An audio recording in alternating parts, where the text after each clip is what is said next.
เอายางลงมายางลงมา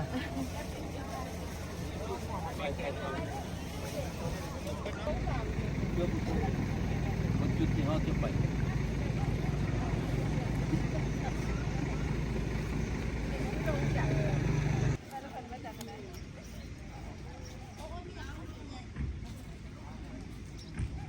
ลูกก็ไล่สดไปเลยพี่ว่าแล้วถ่ายทอดสดเลยแล้วนี่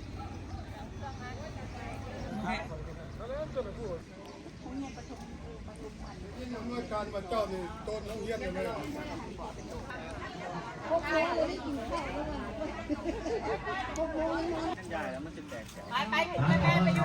ทั้งหมดกงทั้งหมดกงรับโยมรับบรรดาโยมแม่หันอยู่ทั้งหลังเครื่องไปอยู่หลังเครื่องแล้วยืนเป็นแถวเนาะเอาทองสวรรค์มาคันไว้เป็นมือก็เอาทองสวรรค์มาคันไว้สายเป็นสมัยด้านหน้าเป็นนี่บริยายฉะนั้นขอเชิญอาจารย์ผู้ผ่าผ่านพะวงตั้งหน้าให้แกชาวบ้านดอนแดงขึ้นผักหลักผักบ้านและบรรดาครูอาจารย์ในน้องนักเรียนที่หักแข้งทั้งหลายโดยปฏิบัติตามแผนพัฒนาอยู่ในโรงเรียนบ้านห้วยโคนและก็อยู่ทั้งเมืองวัดปีจำนวนหนึ่งรอบและมีความต้องการมาทุกปัจจุบันทุกสิ่งของที่หับใส่แก่การจับการยาดำเนาะเรื่องบิ๊กมอบให้เป็นของขวัญในแก่ร้านน้อยถึงกันเนาะหลายปีว่าเสียในการพอถึงโอกาสอันสง่าราศีนี้ในอวยพรให้แก่ครูอาจารย์ให้แก่พ่อน้องนักเรียนให้มีสุขภาพเข้มแข็งพิเศษกับขอฝากบรรดาน้องน้อยทั้งหลายเลยทั้งข้าพเจ้าก็มีความภาคภูมิใจหลายที่สุดเนาะถือว่าเป็นโอกาสดีสำคัญในมื้อนี้ข้าพเจ้าก็บ่มีสิ่งใดที่จะตอบแทนจะตั้งอกตั้งใจนำพาลูกหลานนำพาครูอาจารย์ปฏิบัติหน้าที่ให้ประสบผลสำเร็จถือว่าปัจจัยคือนี่ก็เป็นสิ่งที่สำคัญหลายที่ว่าทั้งทีมงานพระอาจารย์และก็ทีมงานพ่อแม่พี่น้องเฮาทั้งแม่เตียงค่ำเนาะที่นำผ้าทีมงานมาที่เป็นหัวทัศนะไปเที่ยวก็ขอให้มีความสุขความสบายเดินทางขอให้ปลอดภัยรับเงินบาทเงินขอให้มีสุขมีหลาแห่งๆขอโปรดน้ำเด้อลูกอ่ะ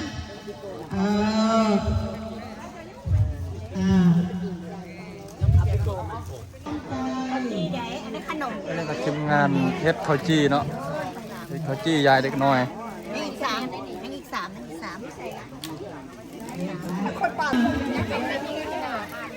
เอาอยู่ใช้ละเครื่องกีฬามาเด้อร้านมาได้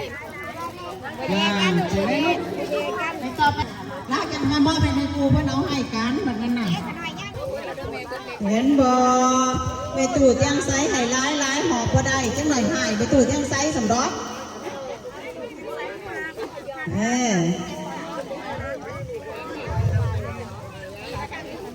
ไปยังไปเอาเสื้อลูกเอาเสื้อ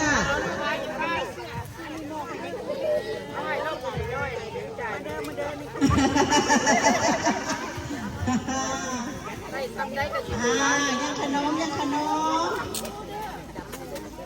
เด็ดลูกผูเข้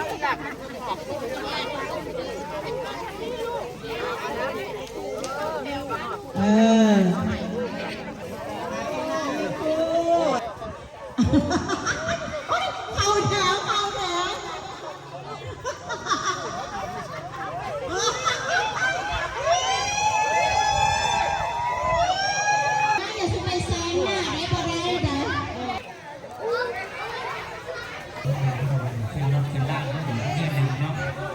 เซินเด้อเซินแกะของทั้งหลายและแบ่งปันเนาะให้นักเรียนห้องไหนห้องพี่หอมซ้ำเนี่ย1 2 3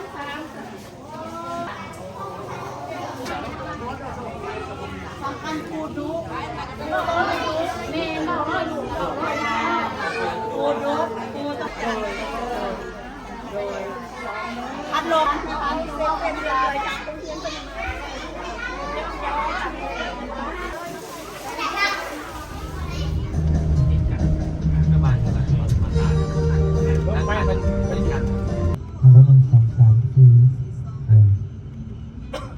เอาอันนี้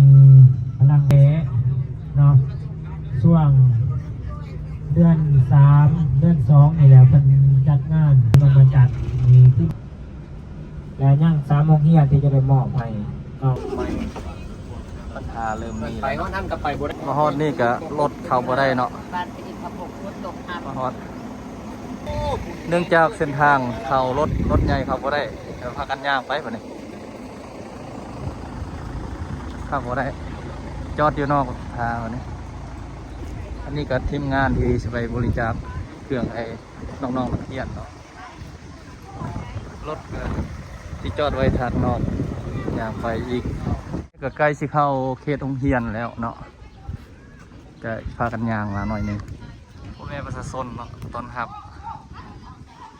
ทีมงานที่มาฝากบริจาคเครื่องให้น้องๆนักเรียนก็สิอยู่เขตนี้โอ้พากันย่างมาเนาะ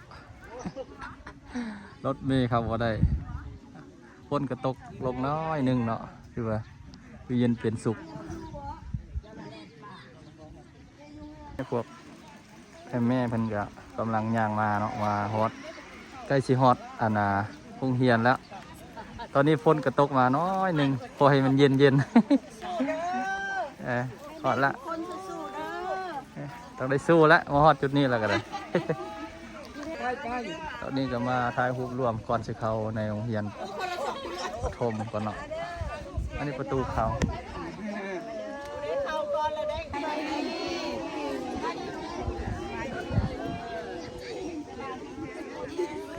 อยากถ่ายรูปเด้อ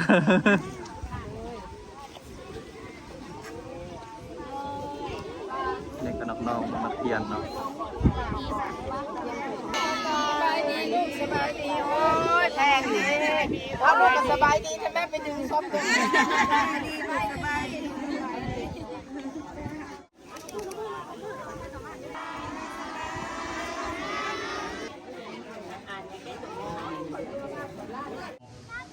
พวกข้าพเจ้าก็ได้ป้องกันได้ปุกกระดมกระควยสอกหาแต่ก็ได้มาจำนวนหนึง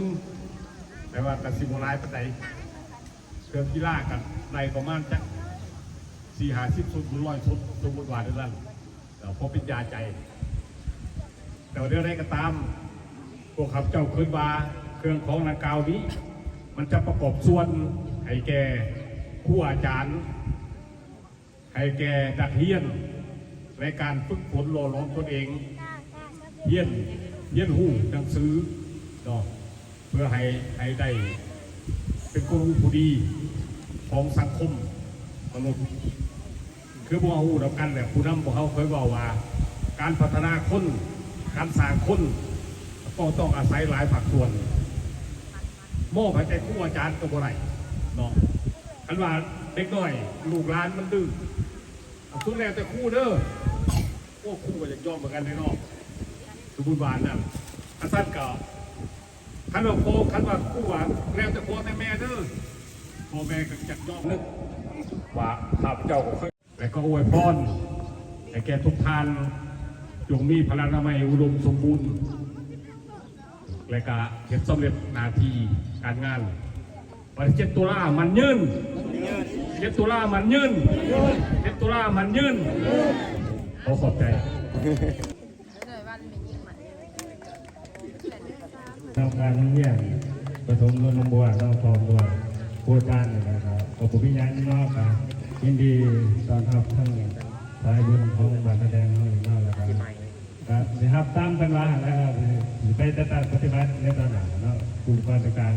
ให้มันเกิดกระบวนสูงสุดเลยนะสำหรับในโรงเรียนการศึกษาด้านสังคม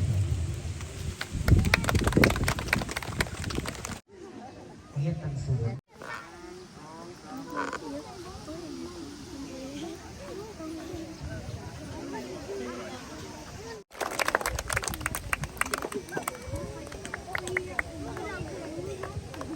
กองข้าวจี้เนาะยานักเรียน สิเรียนออกเลยหรอ นะยา แล้ว นัก เด้ เรีย อน ขนาดศาสตร์ ส่วนว่าก ำลัง กระแบงเท่าไหร่ ยานักเรียนเด้อตัวนี้เด้อก ระหับที่สอบเท่าไหร่มอบให้เป็นสิทธิ์ของคณะอำนวยการโรงเรียนเนาะ นี่จะเข้าแตกแถวเด้อลูกเด้อตอนนี้มิตรว่าเลี้ยงแถว มาเอาเนาะ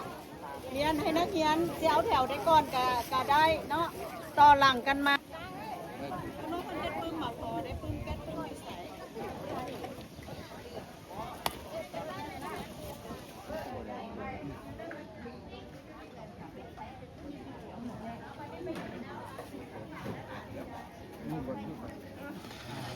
ไปเรียนแถวเด้อผู้สิใจ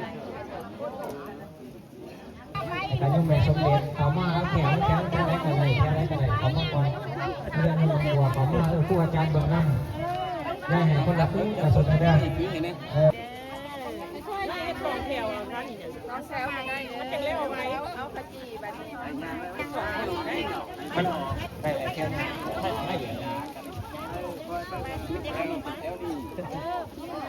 ตอนนี้ก็กำลังนักเรียนเนาะจะมีอยู่3 โรงเรียนเนาะมาร่วมกันน้องๆนักเรียนมาครับกำลังมาครับเครื่องตอนนี้เป็นตะแพงลายเนาะน้องๆนักเรียนก็เลยแต่ว่าก็อยากแดดแต่น้อยนึงอดเอาเนาะอดเอาเด้อจากได้ก็แล้วละ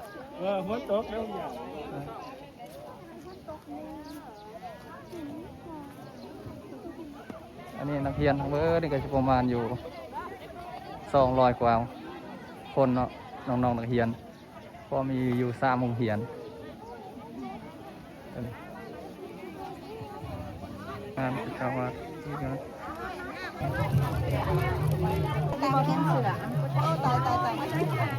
ันนี้กองนี้กองนี้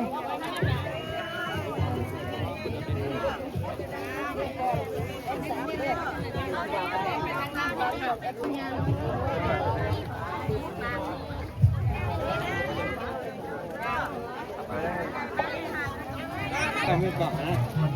เก็บไปได้เนี่ยไป2,000เอาเงินมาให้แม่ขอก่อนจ้ามีไป2,000ขอเก็บรับไปไม่ได้มาจ้างกันที่นี่ครับสักผ้าทั้งแก๊สมาหมอดไทยพวกนี้นะ3 แก๊สนองแก๊สหนึ่งกับอีเป็นมูลค่าอยู่3 วันกดเอาเด้อน้องๆเด้อฮ้อนได้กินข้าวจีแล้วก็กดเอาจักหน่อยสิแล้วละบัตรตัวแดงไปนำมาหมอดไทยพวกนี้นี้ตกอยู่41 ล้าน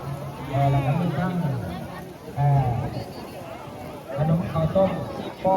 จะมีขนมแดงแก่เป็นตะกร้าเต้านอนกับข้าวจีนอนมันเป็นตะกร้ามากใหญ่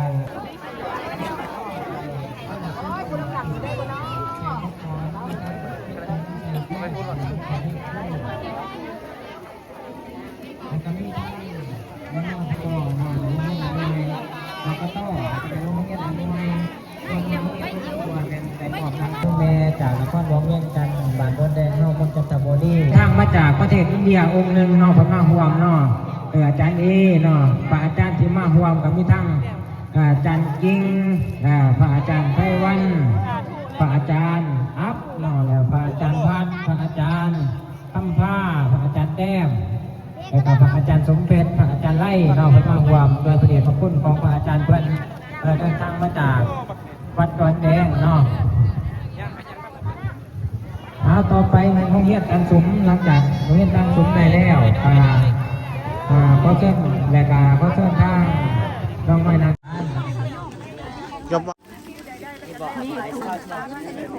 เอาสลับเลย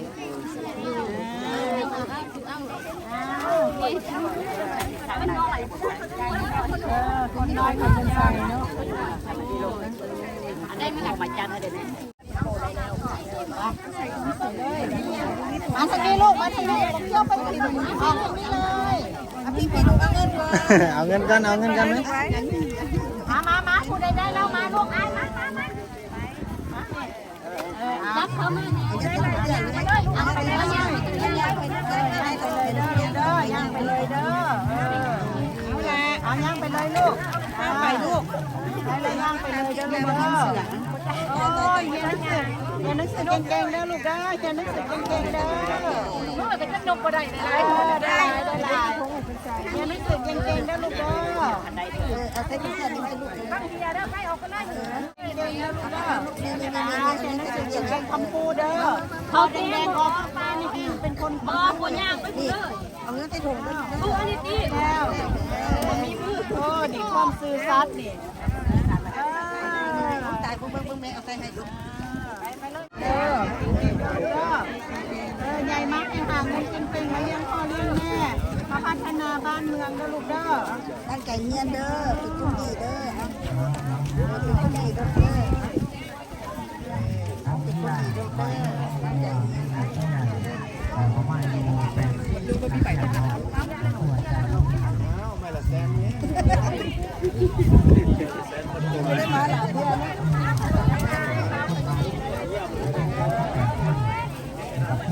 คนใดมีใบ5,000เอามาให้แม่ได้ด้วยจะแสน2แสน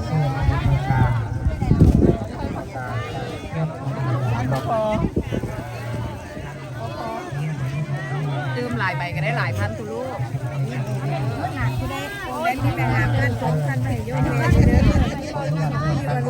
กลูกมีแต่เงินโอน ไป2,000เอาเงินมาให้แม่ก่อนแดง เรื่องการพวกเรื่องบนการสูงเนาะแล้วก็คณะสงฆ์ในพวกหน้าฝั่งจันทร์และที่ไว้เนาะแต่ตัวเด่น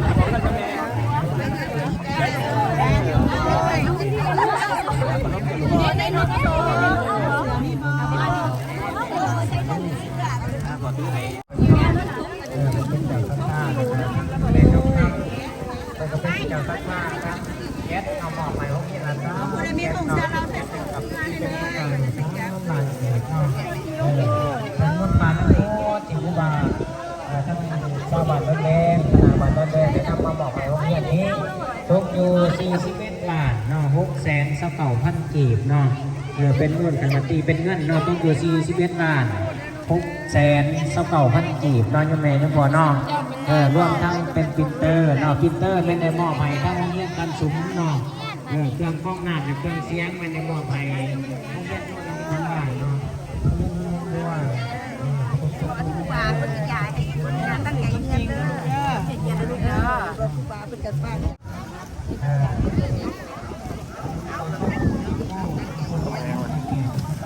เต้านอนกับตอนที่เนาะมันเป็นชักช้ามันใหญ่น้องเรียนไปดูร้านนักเรียนเครื่องที่หม้ออันนี้ทั้งเปปเปอร์ยัง ลูกมือแน่ลูกมือแน่ให้ลูกได้เลยลูกมือเด้อ ต่อไปในเวลา ตอนนี้ก็แมนถ่ายวิดีถ่ายรูปรวมเนาะ